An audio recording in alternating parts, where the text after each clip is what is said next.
Thank you very much for clicking the video. Today we're going to be showing you guys the new bucket wheels that are going to be coming to the game soon, or well, depending on when you watch this, they might be out already. But I'm going to help you guys kind of go through what you guys need to know about these things. And some basic setups. We're not going to go into too much detail on how to build the wash plant.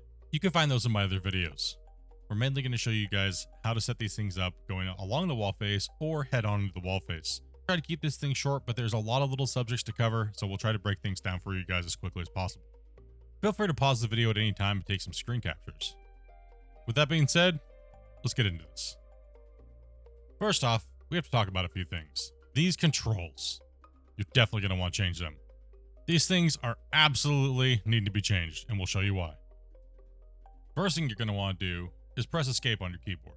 You're going to want to go down to settings, go down to controls, and then you'll see the excavator tab. This is what you're going to want to click on.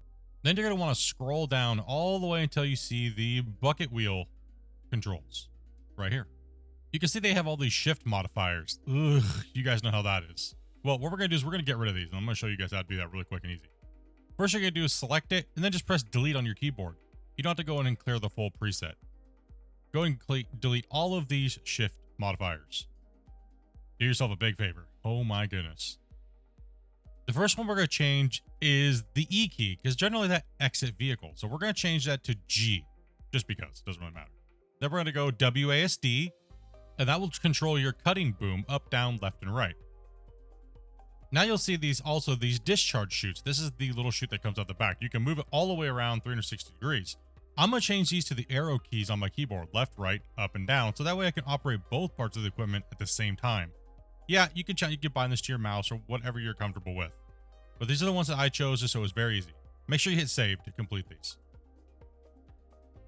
Before I forget, make sure you also go in and take a look at where your main excavator tracks are located. Generally, I put shift modifiers on my tracks, so that way I can operate the other thing at the same time. So I put shift modifiers on WASD for my excavator. That way I can have the other ones separate. When I want to move, I just hold down shift. Very simple. Also, too, the bagger can't move when it's being operated. Next, we're going to show you guys how to interface the two new baggers with the trucks. This bagger is the 681, so it's a lot smaller. And you can see it here side by side with a 60-ton haul truck. Here's all the stats for the bagger 681. As you can tell, it is 16 meters tall, 34 meters long, and it is 7 meters wide. Discharge chute is 6 meters tall, 8 meters long. That's why it works very well with the DX60E, which is 5.3 meters. This thing will work great for your little mine sites. Here we have its big brother. The bagger 693 comes in at 26 meters tall, 56 meters long, and 8 meters wide. And we have a discharge chute of 9 meters tall, 13 meters long, and a height of 9 meters. That's why the recommended haul truck for this is the HT200, which is 8 meters tall.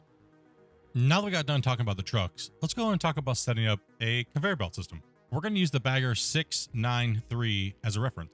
Now this will come in very handy for you guys, as that way when you're laying out your track lines, you can get the right distance between your tracks, the discharge chute, and your hoppers or belt lines. Also, the distance to the cut face, that way you guys can take a maximum amount and still move forward. Remember, this is for if you're pushing into the wall face cut. You're going to be taking the removal zone, which is 32 meter cut radius, and you'll be cutting along the wall face in a pattern moving forward because your belts are going to be running in a straight line towards the wall face, which we're going to show you guys how to set those up. First, take a block and place it about a quarter of a meter away from your track so it doesn't make it go flying in the air. Then you're going to want to place 7 blocks out. That'll equal your 14 meters. Now you're going to want to snap a double hopper onto that, like just a snap 2. Then you can see that the discharge chute, you can go ahead and delete those blocks now, you're good. You got your measurement. Then you're going to go ahead and snap on a few more hoppers to the wall face. Leave yourself a little bit of room so you can connect a power input. Now you see, we are nicely lined up. And it'll give you a little bit of wiggle room, so that way you could tilt this thing a little bit one way or the other. Let's go ahead and delete some blocks here and get this thing going. We're going to snap a power input on there. I definitely recommend running a 10x. And, well, you could be fancy with this however you want. This is just a quick demonstration. So we're just going to run some poles and build you guys a quick little wash plant here real quick. And like I said, I've built about 1 million wash plants. If you want to slow this down and watch it, feel free. But this is our typical one that you've seen me build in the productions tutorial. I'll throw that up on the screen here if you want to watch. It's very, very simple wash plant. It doesn't need to be crazy to run the bagger. This bagger will pretty much just handle a 2-lane wash plant at 10x. And it'll process it beautifully for you. You could even run, well, we'll show you later. We'll show you. But yeah, this little wash plant is very simple. Get it done. Have a couple discharge chutes off to the side with the auto sellers. And I'll be coming a new updated production tutorial video here soon, guys. Just trying to get the bagger stuff out. And connect all your power. Make sure, we're just going to throw coal in there so we have enough for this setup. It's 4200. Make sure to turn your input power on as well. And then your coal hopper right there. And now that you have this whole thing set up, you can start cutting. Make sure everything was turned on. And what I would recommend is starting from the top. As you can see, there is an undercarriage to the bagger's cutting, where they have to hold on to it. Big giant hopper. The buckets come up and over and slices down. And it's okay going to the right when you're cutting. But coming back to the left, it's a little bit tricky because you have that big giant hopper. But that'll determine your cut depth. So that way you're making nice smooth arcs in your cut pattern. And when you kind of go back down as well, it'll then kind of smooth itself out. You'll be left with a little bit of a hiccup, a little bit of high spot on the other side. But that's where you'll just move over a little bit. And here you can see I kind of did it on purpose where I'm hitting the frame and you can see it jumping around a little bit. Well, that would happen if you're hitting a movable object anyways. So if you don't hit that, it runs like butter. So I figured I would run into it on purpose so that way you guys could see what happens. You just want to very, very, very slightly keep that carriage right above that last cut. So that way you can move through. So you cut your cut depth on your wheel going to the left is around, I would say about 1 meter or about 2.5 meters, roughly. But cutting it back going to the other way, you can take a lot more if you want to. Because the drum will literally just cut its full height, which is pretty overpowered. But you know, hey, that's up to you on how you want to use it. But as you can see, the discharge chute is working beautifully into the hopper line, and that is a double 300, so you have 600 meters per second going through there, and this thing is going to chew that up like it's nothing. This thing could handle something even bigger if it wanted to, right? So that might be even a little overpowered, but it's nice for the size of the discharge chute, so you're guaranteed to capture all of it as long as you're lined up. So this is the way to cut in, and then all you have to do is just track forward when you're done with this pattern, and you have plenty more room to go ahead and get as much as you would like out of there, and just keep moving until you can't move no more. Keep cleaning up your edges and keep filling that wash plant. So I could move and then just keep adding more hoppers as you go. Split. But what if I don't want to cut straight into the wall face? Don't worry. Pretty simple. This wash plant will help you cut along the wall face as well. So we're going to make a few little minor changes to the plant here really quickly and show you guys how that's done. So we're going to delete these hoppers right here.